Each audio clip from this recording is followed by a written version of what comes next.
말씀을 읽었습니다. 그 말씀에는 창조에서 인간이 어떻게 타락했는지를 우리에게 잘 보여줬습니다. 오늘 우리가 읽은 범위는 4장부터 7장까지의 범위입니다. 그 중에서 4장은 타락 이후의 인간의 역사가 얼마나 암울하고 비참하게 흘러갔는지를 우리에게 보여줍니다. 가인과 아벨의 이야기가 나오죠. 가인과 아벨은 형제지간입니다. 그런데 질투심으로 그만 형이 아우를 살해하는 그러한 사건이 벌어집니다. 인류 최초의 살인 사건입니다. 죄라는 것이 얼마나 인간을 타락시키고 부패케 했는지를 우리에게 말씀하고 있습니다. 뒤이어 4장 16절부터 24절까지는 가인의 자손에 대한 이야기가 나옵니다. 인류의 일반 역사라고도 할 수 있는데요. 그들의 상태를 잘 나타내주는 말씀이 4장 16절 말씀입니다. 가인이 여호와 앞을 떠나서 에덴 동쪽 놋 땅에 거주하더니, 가인과 그의 자손들이 여호와 앞을 떠났다, 그렇게 말씀을 하고 놋 땅에 거주했다고 합니다. 놋 땅이라는 말에서 놋이라는 말은 유리함, 방랑함, 그런 뜻이 있습니다.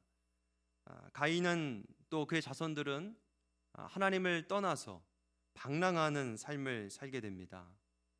그리고 23절과 24절에는 라멕의 노래가 나오죠. 그 내용을 보면 어떤 소년이 라멕에게 피해를 줬습니다. 여기서 소년은 건장한 소년이 아니라 연약한 약자를 뜻합니다.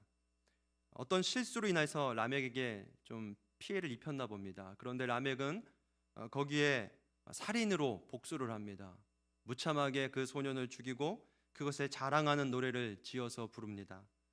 죄로 인한 인간의 모습이 얼마나 어리석고 연약한지를 4장은 우리에게 보여주고 있습니다. 신학적인 용어로 죄로 인한 인간의 상태를 완전 타락, 완전 부패다, 이렇게 말을 합니다. 부패하고 타락한 인간 안에서 어떠한 선도 찾아볼 수 없고 선을 행할 능력도 없다는 뜻입니다. 로마서 3장 23절은 그것에 대해서 우리에게 잘 말씀합니다. 모든 사람이 죄를 범하였음에 하나님의 영광에 이르지 못하더니, 모든 사람이 죄를 범하여서 하나님의 영광에 이를 수 없을 뿐만 아니라 그럴 능력도 없고 그럴 가능성도 전혀 찾아볼 수 없게 된 것을 우리 창세기 4장과 또 오늘 우리가 살고 있는 이 시대가 우리에게 잘 보여주고 있습니다. 죄인은 어떠한 가능성도 찾아볼 수가 없습니다. 죄인에게는 어떠한 소망도 찾아볼 수가 없습니다. 그 이야기 뒤에 이어지는 말씀이 오늘 본문 말씀입니다. 상식적으로 생각하면 인류의 그러한 완전 타락, 완전 부패 이후에는 제가 생각할 때는 그냥 종말이 이어져야 맞을 것 같습니다. 하나님이 심판하셔야, 그래야 공의의 하나님이지 않습니까? 모든 걸 다 끝내버리고, 그래 너희가 선악과를 따먹었으니 영원히 죽음으로 들어가라, 그러면서 이 이야기는 끝을 냈어야 맞는데 하나님은 창세기의 말씀, 성경의 말씀을 4장에서 끝내지 않으십니다. 그리고 오늘 우리가 읽은 본문으로 예상을 뒤엎고 전혀 다른 역사를 새롭게 이어가십니다. 본문 1절과 2절을 우리 함께 읽겠습니다. 이것은 아담의 계보를 적은 책이니라. 하나님이 사람을 창조하실 때에 하나님의 모양대로 지으시되 남자와 여자를 창조하셨고, 그들이 창조되던 날에 하나님이 그들에게 복을 주시고 그들의 이름을 사람이라 일컬으셨더라. 아담의 계보라 하는데, 계보는 다른 말로 족보라고 할 수 있습니다. 5장은 아담의 족보를 말씀합니다. 그 중에서도 아담의 아들 중에 셋 계열의 족보에 집중하고 있습니다. 그런데 족보의 서두에 우리가 어디서 많이 본 듯한 말씀이 들어가 있습니다. 어디서 보셨죠? 어제 읽은 말씀 중에 있는데요. 창세기 1장 27절과 28절에 있는 말씀이 요약적으로 들어가 있습니다. 제가 읽어드리겠습니다. 하나님이 자기 형상 곧 하나님의 형상대로 사람을 창조하시되 남자와 여자를 창조하시고, 하나님이 그들에게 복을 주시며 하나님이 그들에게 이르시되 생육하고 번성하여 땅에 충만하라. 땅을 정복하라. 바다의 물고기와 하늘의 새와 땅에 움직이는 모든 생물을 다스리라 하시니라.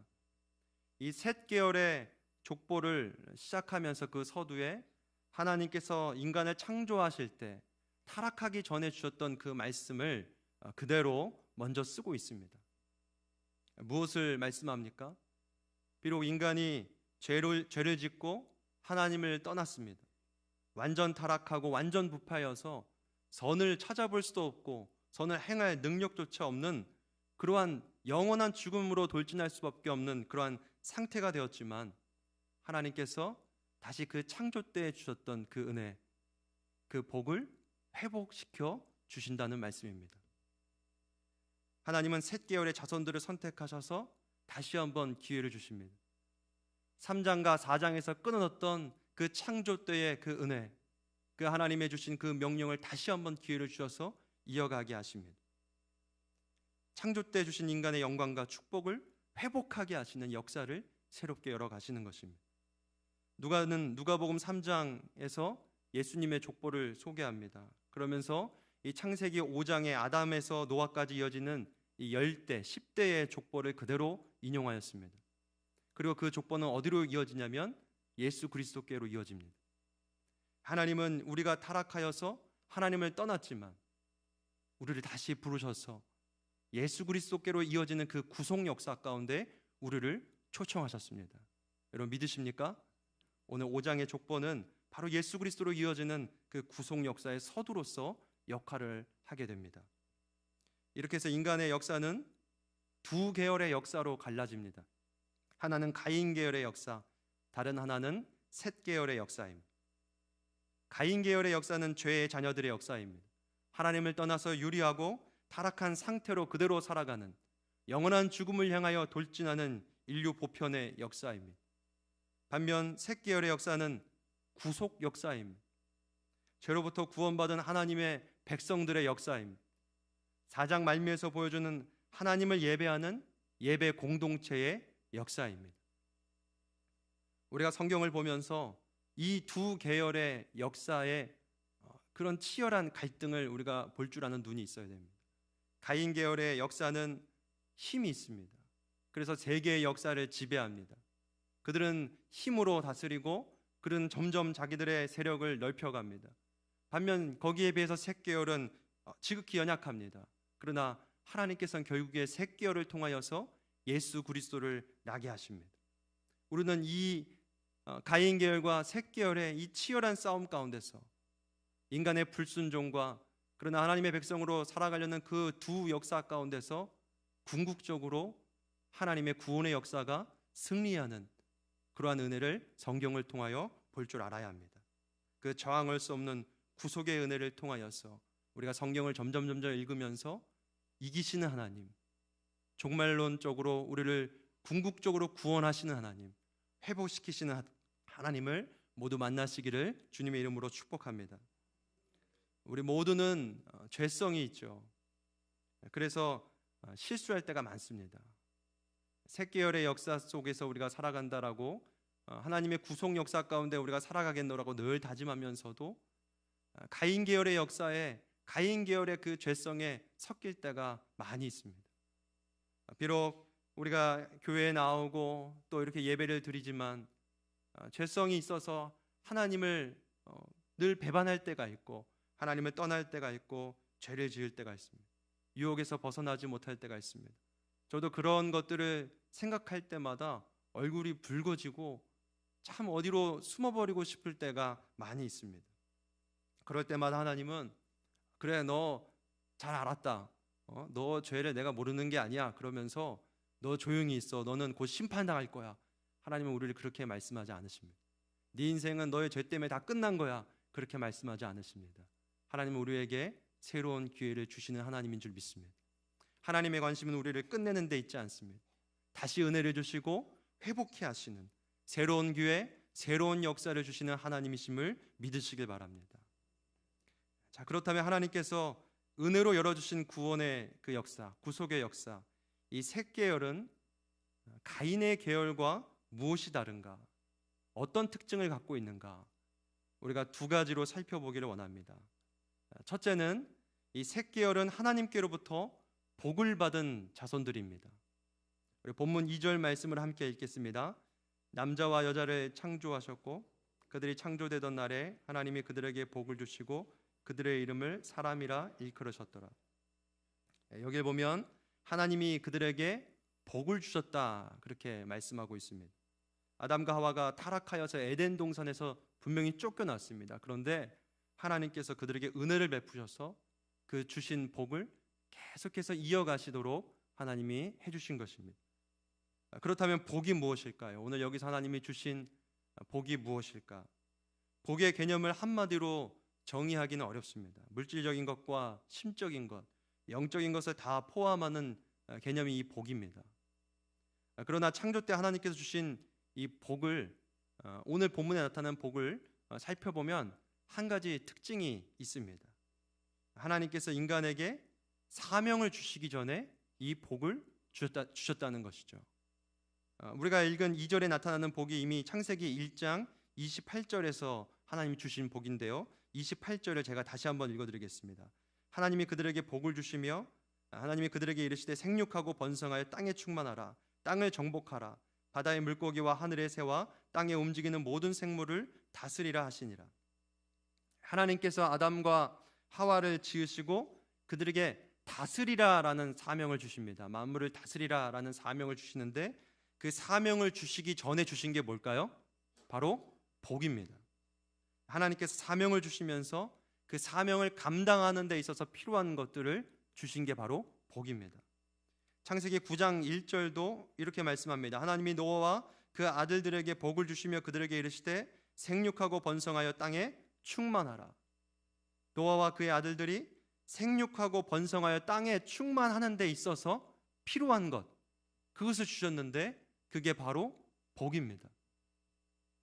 다른 말로 하면 복이란 하나님의 백성들이 그 하나님의 백성답게 그 존재를 유지시켜 나가는 데 있어서 필요한 것, 그것을 위해서 주신 것이 바로 복이라는 것이죠. 여러분, 그런 의미에서 우리는 모두 이미 복을 받으신 줄 믿으시기 바랍니다. 하나님의 백성들은 이미 다 그 복을 받았습니다. 우리가 하나님의 백성이라고 할 때에는 이미 그 복이 전제되어 있는 것입니다. 복이 없었다면 어떻게 하나님의 백성으로 살 수 있었겠습니까? 오늘 여러분 여기 오시기 전에 저녁을 다 드시고 오셨나요? 우리가 그 한 끼 일용할 양식이지만 그 일용할 양식을 먹고 힘을 얻어서 하나님께 예배할 수 있다면, 그래서 예배 공동체로 살아갈 수 있다면 그 한 끼에 일용할 양식조차 복입니다. 오늘 여러분들이 가인 계열의 이 세상 속에서 어떤 분은 분투하며 그렇게 하루를 보낸 분도 계시고, 또 가정주부로서 그 치열한 빨래와의 전쟁에서 빨래를 다 널어놓고 오신 분도 계시죠. 아마 추위 가운데 예배로 올까 말까 고민한 분도 많이 계실 겁니다. 그러한 피로 가운데서 이곳에 올 수 있었던 그 마음, 그 의지력조차도 하나님이 주신 복인 줄 믿으시길 바랍니다. 그래서 이미 우리는 많은 복을 누리고 있습니다. 그런데 무엇보다도 성경은 그 복의 가장 큰 복의 절정은 영생이라 이렇게 말씀하고 있습니다. 우리 시편 133편 3절 말씀 함께 읽겠습니다.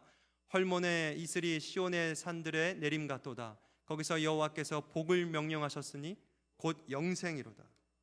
아멘. 우리가 여전히 죄 가운데 거하면서 가인의 계보에 여전히 그곳에 살면서 멸망받을 운명을 갖고 살면서 어떻게 하나님의 백성의 그 사명을 감당할 수 있겠습니까? 하나님은 우리가 하나님의 백성답게 살 수 있도록 하시기 위해서 복을 분명히 주셨는데 그 복은 영생입니다. 사망의 권세에서 생명의 법으로, 죽음에서 우리를 영원한 생명으로 옮겨주신 줄 믿습니다. 우리의 존재는 영생이라는 말로 대변됩니다. 우리는 영원한 생명을 갖고 있습니다. 그 생명이 있기 때문에 주님의 일들을 감당할 수 있습니다. 유한한 자원 가운데서 어떤 것을 더 얻고자 하는 허덕임 가운데 살지 않고 영원한 생명을 가진 존재로서 그 넉넉함으로 주님의 일들을 감당할 수 있게 된 것입니다. 영생, 그것이야말로 가장 큰 복입니다. 이러한 큰 복을 예수 그리스도를 믿는 모든 자들에게 하나님이 주셨습니다. 갈라디아서에서는 이 복이 물리적인 셋계열의 자손뿐만 아니라 믿는 자들, 곧 예수 그리스도를 믿는 우리들에게까지 다 주셨다고 말씀합니다. 갈라디아서 3장 7절부터 9절까지 말씀 함께 읽겠습니다. 그런즉 믿음으로 말미암은 자들은 아브라함의 자손인 줄 알지어다. 또 하나님이 이방을 먼저 아브라함의 복음을 전하되 모든 이방인이 너로 말미암아 복을 받으리라 하였느니라. 그러므로 믿음으로 말미암은 자는 믿음이 있는 아브라함과 함께 복을 받느니라. 아멘. 하나님은 셋계열의 자손뿐만 아니라 아브라함의 자손뿐만 아니라 예수 그리스도를 믿는 자들은 다 이 복을 누릴 수 있게 은혜를 주셨습니다. 그래서 믿는 자들의 역사는 복의 역사요, 복의 계보입니다. 우리 모두가 그 복을 누리고 있음을 믿으시길 바랍니다. 여러분, 그렇다면 그 복을 헤아려 보신 적이 있으신가요? 어쩌면 우리가 기도하면서 복을 달라라는 기도를 참 많이 합니다. 하나님 2019년도에는 복을 주시옵소서. 그리고 우리가 서로에게 새해 복 많이 받으시라고 그렇게 말을 하죠. 그런데 우리가 복을 구하는 사이에 우리가 이미 받은 복을 헤아리는 그러한 기도를 잊어버렸습니다. 찬송가 429장에서는 이렇게 우리에게 말씀합니다. 세상 모든 풍파가 너를 흔들어서 약한 마음이 낙심하게 될 때에 어떻게 하라고 하죠? 내려주신 주의 복을 세워라. 주의 크신 복을 내가 알리라. 하나님이 우리에게 이미 주신 복들이 무궁한데 말로 표현할 수가 없는데 우리가 자꾸 다른 복을 생각하는 것 같아요. 자꾸 다른 사람이 갖고 있는 그것이 복이라고 생각하는 것 같아요. 그래서 하나님이 우리에게 주신 복을 헤아리지 못할 때가 참 많이 있습니다.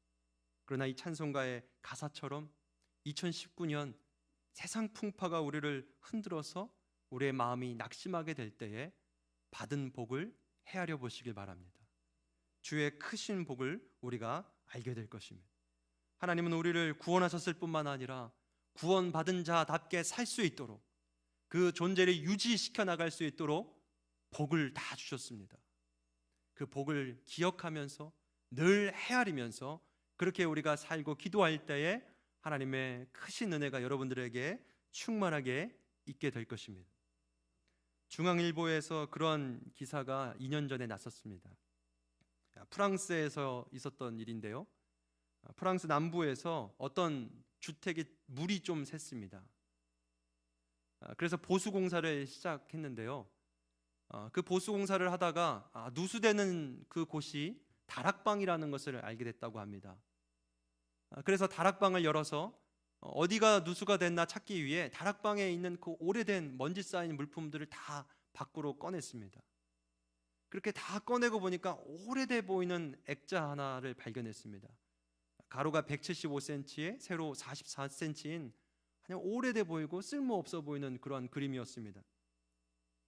그런데 어떤 사람이 지나가다가 이거 혹시 이 골동품처럼 보이는데 혹시 모르니까 우리 전문가한테 한번 이거를 한번 물어보자. 어떤 가치가 있는지를 물어보자.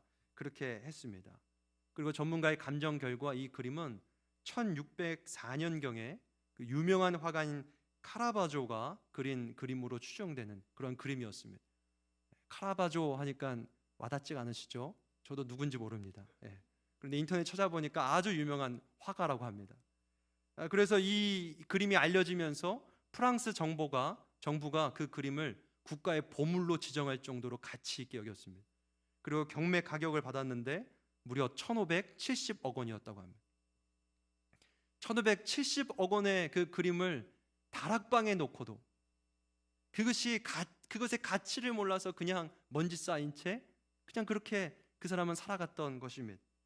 우리가 많은 복을 받았지만 하나님께 많은 복을 누리고 있지만 그 복의 가치를 모른다면 마치 이 어리석은 사람과 같습니다. 이 그림의 주인과 같습니다. 아무런 큰 복이라 할지라도 그 가치를 모른다면 그 복을 쓸 줄을 모릅니다.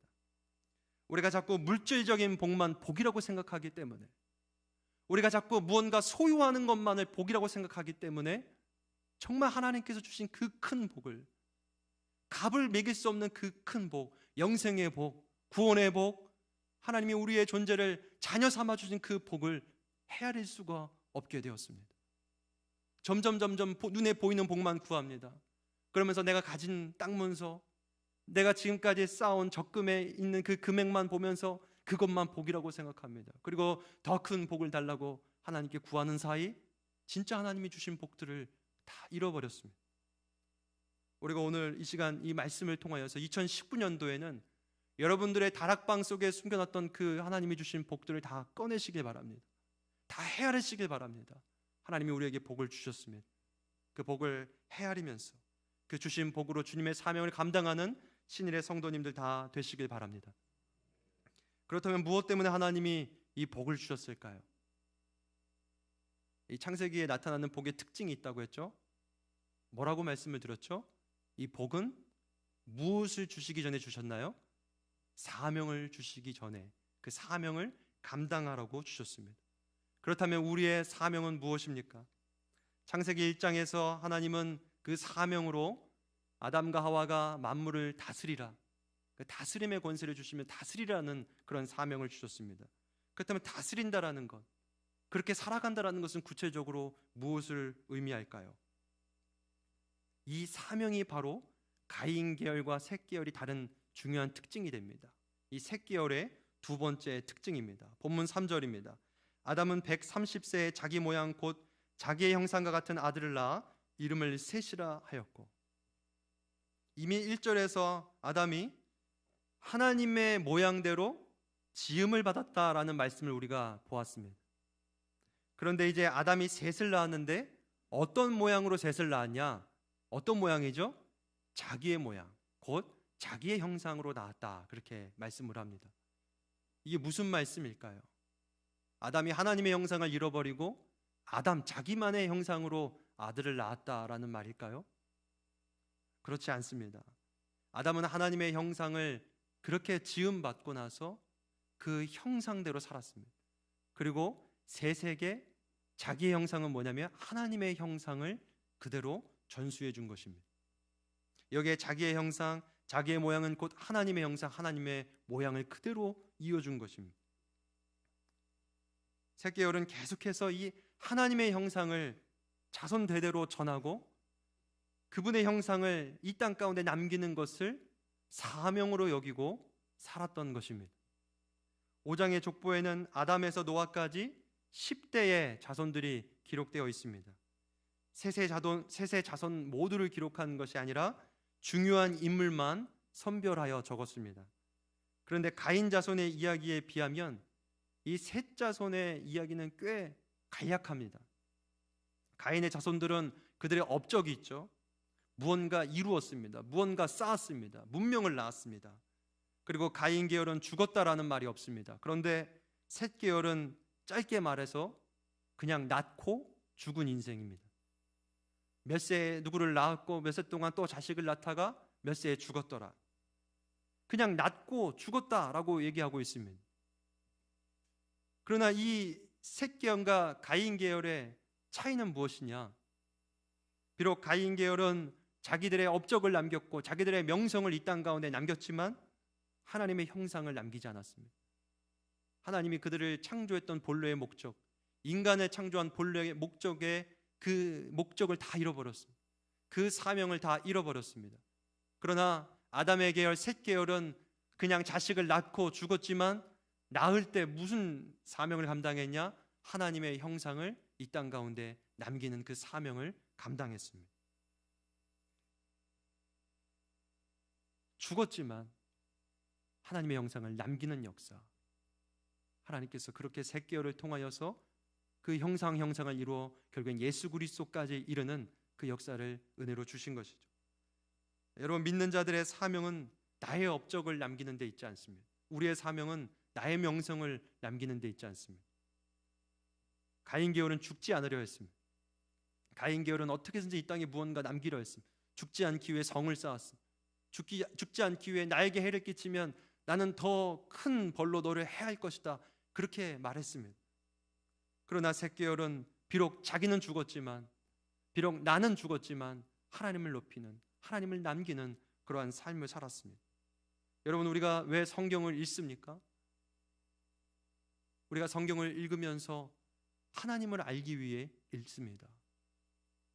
성경을 위해 읽으면서 어떠한 것을 여러분 원하십니까? 성경에 많은 지혜가 있지만 단지 우리에게 지혜를 주려는 책이 아닙니다. 물론 과학적인 진리가 있지만 과학책이 아닙니다. 역사를 담고 있지만 역사책이 아닙니다. 성경은 다른 것이 아니라 하나님이 누구인지에 대해서 말씀합니다. 그래서 우리가 성경을 읽을 때마다 그 하나님에 대한 깊은 묵상이 있어야 됩니다.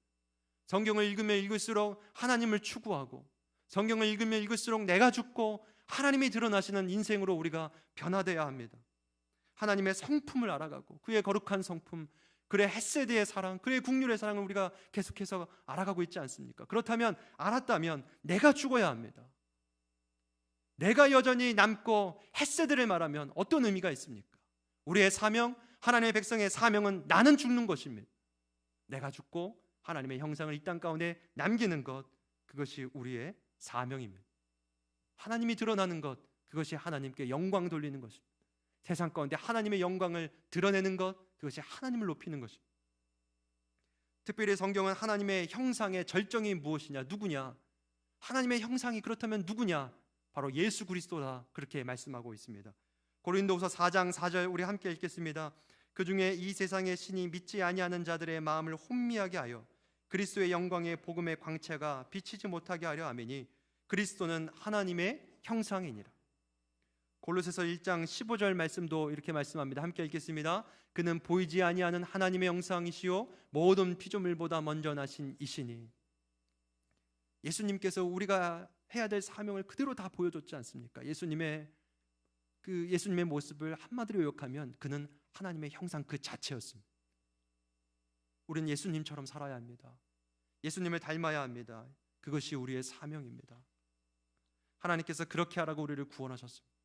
하나님께서 그렇게 하라고 우리에게 복을 주셨습니다. 하나님께서 그렇게 하라고 우리를 여기로 인도하시고 예배자로 삼아 주신 것입니다. 여러분, 무엇을 위해 하나님께 왔습니까?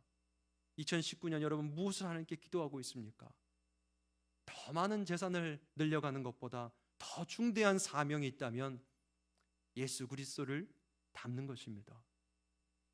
이 땅에 우리가 남겨야 할 것은 내가 아니죠. 내가 잘 되는 것이 복이 아닙니다. 내가 죽는 것이 복입니다. 나는 죽고 예수만 드러나는 그것이 복이고, 그것이 성도의 유일한 사명인 줄 믿으시길 바랍니다. 여러분, 그러나 그것이 쉽지 않습니다. 젊을 때는 젊음의 혈기 때문에 내가 강합니다.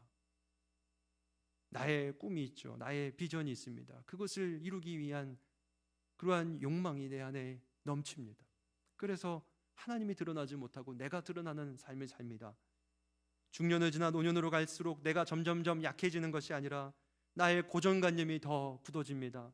나의 성격은 더 드러납니다. 나의 아집이 더 내게서 앞세워집니다. 내가 죽으면 이 땅에 나의 어떤 것도 남지 않는다는 아쉬움 때문에 어떻게든 내 것을 남기기 위해, 나의 이름을 남기기 위해 그렇게 아둥바둥 사는 것이 세상 사람들의 그러한 삶입니다. 어쩌면 우리가 추구하고 있는 복은 이 땅에 나의 이름을 남기기 위해서, 나를 더 드러내기 위한 그러한 복이 아닙니까? 하나님께서 우리에게 주신 복은, 이미 우리에게 풍성하게 주신 복은 나를 남기라고 주신 것이 아닙니다. 주님 드러내라고 주신 것입니다. 나는 죽고 주님 드러내라고 그 모든 것을 주셨습니다. 내 것은 아무것도 이 땅에 남지 않아도 됩니다. 내 명성 아무것도 이 땅에 남지 않아도 주님이 우리를 알아주신다면, 잘 살았다, 너는 충성하였다, 그렇게 인정해 주신다면, 주님만 홀로 영광을 받으신다면 그것은 우리의 사명을 다한 것입니다. 마태복음 5장 11절 12절 말씀입니다. 나로 말미암아 너희를 욕하고 박해하고 거짓으로 너희를 거슬러 모든 악한 말을 할 때에는 너희에게 복이 있나니 기뻐하고 즐거워하라. 하늘에서 너희의 상이 큼이라. 너희 전에 있던 선지자들도 이같이 박해하였느니라. 많은 선지자들이 예수님 때문에 욕을 먹고 박해받았고 있지도 않은 일로 그렇게 조롱당하고 핍박을 받았는데 예수님은 그것을 복되다라고 말씀합니다. 우리가 갖고 있는 논리로는 전혀 설명이 안 되는 말씀이죠. 내가 조롱당하고 내 자존심이 상하고 내가 깎이는데 어떻게 내가 복되다고 하는 것이죠? 하나님의 관점에서 볼 때, 하나님의 백성의 삶으로 볼 때 이것이 복된 것이죠. 내가 죽고 내가 깎이고 주님이 드러나시고 주님 홀로 영광 받으실 때 그것이 복된 삶임을 믿으시길 바랍니다. 여러분, 새해가 되면 올해의 목표를 세웁니다. 아마 여러 가지 계획들을 다 세우셨을 것이죠. 그런데 저는 무엇보다도 예수님 닮기 목표를 세웠으면 좋겠습니다. 예수님 닮기 계획. 그래서 내가 예수님을 닮지 않은 모습이 무엇이 있는가, 그것을 쭉 쓰시고요. 아마 많습니다. 저도 많이 봤습니다. 예수님 닮지 않은 모습을 우리 성도님들 가운데 많이 봤고요. 저 스스로도 생각할 때 참 닮지 않은 것이 정말 많습니다. 그 중에는 부모님께 받은 성격도 있을 것이죠. 그 중에는 이 땅을 살아가면서 정말 어떻게 보면 아둥바둥 살아가면서 남은 그러한 마지막 자존심 때문에 그러한 성격들, 어떻게 보면 탐욕이 남을 수도 있습니다. 그런 예수님 닮지 않은 모습을 쭉 쓰시고 한 해가 지났을 때 내가 어떻게 예수님을 닮아갔는지 그것을 한번 비교해 보시길 바랍니다. 하나하나 주님 닮지 않는 모습이 하나하나 사라지면 내가 죽는 것입니다. 하나하나 예수님을 닮은 모습이 내게 드러나면 예수님 드러나시는 것입니다. 여러분, 그것이 사명입니다. 우리의 그러한 주님께로 더 가까이, 주님께로 친밀해지려고 하는 그 노력에 더 열심을 쏟을 때 자녀가 그것을 봅니다. 아, 우리 부모가 주님 닮는 삶을 살았구나. 그래서 내 자녀가 나도 주님 닮기를 소망해야지, 나도 주님을 찾아야지라고 한다면 우리의 사명을 다하고 있는 겁니다. 우리의 이웃이 우리의 모습을 보고 아, 주님의 모습을 본다면, 하나님이 어디 계신지, 너에게 보이는 그 하나님이 어디 계신지 그렇게 하나님을 찾는다면 우리의 사명을 다한 것입니다. 사명 거창한 것이 아니죠. 사명, 하나님이 우리에게 주신 사명 거창한 게 아닙니다. 오늘 여기서 주님 닮으십시오. 우리가 한 발자국 더 주님께 더 가십시오. 오늘 한 가지만 더 예수님 닮으십시오. 그걸 위해 복을 주셨습니다. 다 할 수 있습니다. 이미 다 복을 주셨습니다. 그렇게 구한다면, 그렇게 우리가 주님 가까이 더 가기를 구한다면 하나님 그렇게 우리를 사용하실 것입니다. 말씀을 맺겠습니다. 하나님은 타락한 인간을 버리지 않았습니다. 우리도 쓸모없는 쓰레기는 버리기 마련이죠. 아무런 가치 없는, 완전 부패하고 완전 타락한 쓸모없는 것은 버리기 마련입니다. 그러나 하나님은 버리지 않았습니다. 새로운 역사, 구속의 역사를 우리에게 열어주셨습니다. 창세기 5장은 그 역사의 한 줄기를 우리에게 보여줍니다. 그 역사는 우리에게까지 왔습니다. 하나님은 우리에게 복을 주시고 그분의 백성답게 살게 하셨습니다. 이제는 내가 죽을 일만 남았습니다. 이제는 내가 죽고 예수님만 드러나는 그 일만 남았습니다. 우리 신일교회 모든 성도님들이 어제보다 오늘 주님이 더 드러나고 오늘보다 내일 주님을 더 닮아가는 그러한 은혜가, 그러한 복된 삶을 다 누리시기를 주님의 이름으로 축복합니다. 기도하겠습니다.